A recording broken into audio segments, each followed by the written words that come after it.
ብሩኬ እሳት ለብሶ እሳት ጎርሶ ማታ ሊከሰትላችሁ ነው ያለውን ነገር ለማብራራት ውሸት ነው እውነት ነው የሚለውን ነገር በጣም ተበሳጭቷል። እንደዚህ አይነት ነገር ስላየ ማለት እንግዲህ ሀይሚና ፍፄ ሲያወሩ የነበረውን ነገር ሰምቷል። እንዴት እንደዚህ ይሆናል? በእኔ መካከል በእኔ ውስጥ ገብቶ ማነው ያለ ስም የሰጠኝ በማለት ነገሩን ለማብራራት ሊመጣ ነው። ለማንኛውም በጥንቃቄ ጠብቁ። እንግዲህ ሰፍ ብላችሁ የምትጠብቁ ስላላችሁ ከእሷ እንደበሰምታችሁ መፍረድ ያለባችሁን ነገር ትፈርዳላችሁ። ሰላም ሰላም ቤተሰብ እንዴት ናችሁ? ደህና ናችሁ? ሰላማችሁ ይብዛ። ለዚህ ቤት አዲስ የሆናችሁ ካላችሁ ላይክ፣ ሰብስክራይብ በማድረግ ቤተሰቡን ኧረ ተው ግን ተው፣ ላይክ አድርጋችሁ አበረታቱኝ። ተው ቤተሰብ የምሬን ነው። ተው እኔም ልስራ ልበረታታ። እስኪ ላይክ አድርጉኝ፣ በላይክ አበርቱኝ። ሌላ ነገር አይደለም እና ዋናው ነገር አሁን የመጣውበት ማለት ነው ምድረ ትናንሽ ዩቲዩበሮች፣ ጥቃቅን ዩቲዩበሮች ልክ እንደኔ አለቅላቂ ምድር አለቅላቂ ለራሳቸው ጥቅም ብለው የሰውን ህይወትን ለመበጥበጥ ከዛና ከዚያ አራባና ቆቦ ሪከርድ እየሰበሰቡ የእውነቱ መረጃ አስመስለው የሚለፈልፉ ሰዎች አናደውኝ ነው። እና ውሸታ ለቃቃሚዎች ውሸታችሁን ነው ዩቲዩብ ላይ የምትርመጠመጡ የምትርመሰመሱ ሰዎች ለራሳችሁ ጥቅም እንጂ ለሀይሚና ለብሩኬ ጥቅም አይደለም የማትረቡ። የብሩኬ ፍቅረኛ ጀርመን አለች፣ የብሩኬ ፍቅረኛ አውሮፓን አለች፣ የብሩኬ ፍቅረኛ አሜሪካን አለች። ለምን ሰማይ ቤት ገነት አትሆንም ታዲያ? እኛ ምን አገባን? የብሩኬ ፍቅረኛ ሀይሚ እንደሆነች ነው የምናውቀው። አዎ በመካከላቸው ጸብ ተነስቷል። ይሄ ደግሞ የሚፈታ ነገር ሊሆን ይችላል። ካልተፈታም እኮ ደግሞ ሀይሚና ብሩኬ ብቻ አይደለም በዓለም ላይ እየተፋቀሩትና የተለያዩት አይደል? እንደው ይሄ መለያየት የሚባል ነገር የሰይጣን ጆሮ ይደፈን። አይለያዩም። ግን ደግሞ ከሆነ ምንድን ነው እንደዚህ የሚያቀጣጥላችሁ እናንተ? በሀይሚ ላይ እንዴት እንደዚህ ታደርጋለህ? ሀይሚ የማትሉት ነገር የለም እና ማለት ነው። ተመልካቾች ደግሞ ዝም ብላችሁ ቀጥል አትበሉ፣ አትናደዱ። እነዚህ ውሸታም ዩቲዩበሮች የሚያወሩትን አይ ነው።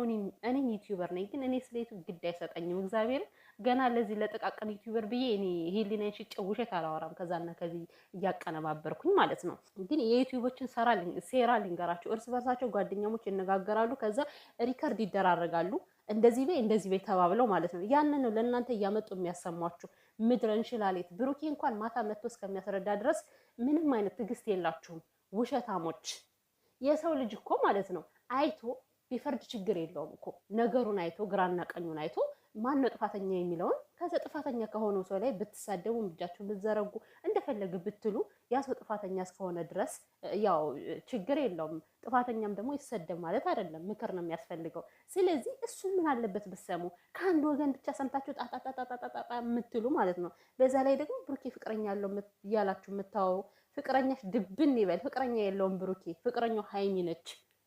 ምድረ አዛኝ መሳይ ገዳይ። እናንተ ምድረ አዛኝ መሳይ ገዳይ ናችሁ። ለሀይሚ ያዘናችሁ ትመስላላችሁ እንጂ ሀይሚ የሚጠቅማትን ነገር ለማሳጣት የምትሽቆጠቆጡ የማትረቡ ሰዎች፣ የምሬን ነው። ስነ ስርዓት ይኑራችሁ። መጀመሪያ ስሙ ልጁን እስኪ የሚለውን ነገር ማለት የሚናገረው ነገር ይኖረዋል። እርግጠኛ ነኝ እንደዚህ ይህን ነገር ሰምቶ ዝም እንደማይል ብሩኬ ይመጣል ብያቸዋለሁ። ይመጣል። ሲጀመርም ሀይሚ አዲስ አበባ መኖሯን መሄዷንም ስላላወቀ ማታ እንግዲህ ሁሉንም ነገር ይዞላችሁ ይመጣል። ብሩኬ ደግሞ በእንደዚህ አይነት ቦታ የሚገኝ ሰው አይደለም። በመካከላቸው ሰው ገብቶ እያጣላቸው ነው ያለ እነዚህ ልጆች ማለት ነው።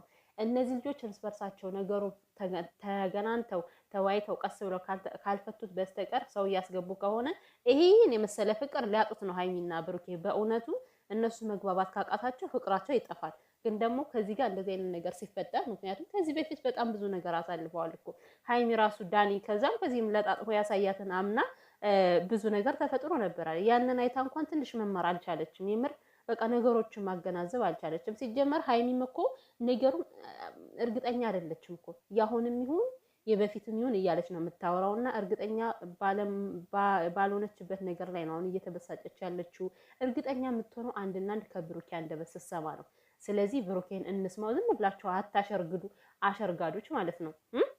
ፍቅረኛው ደውላ እኮ እንደዚህ ያለችኝ፣ ፍቅረኛው እኮ ቴክስት አደረገችልኝ። ቴክስትሽ ቁርጥ ይበል ምድረ ውሸታ።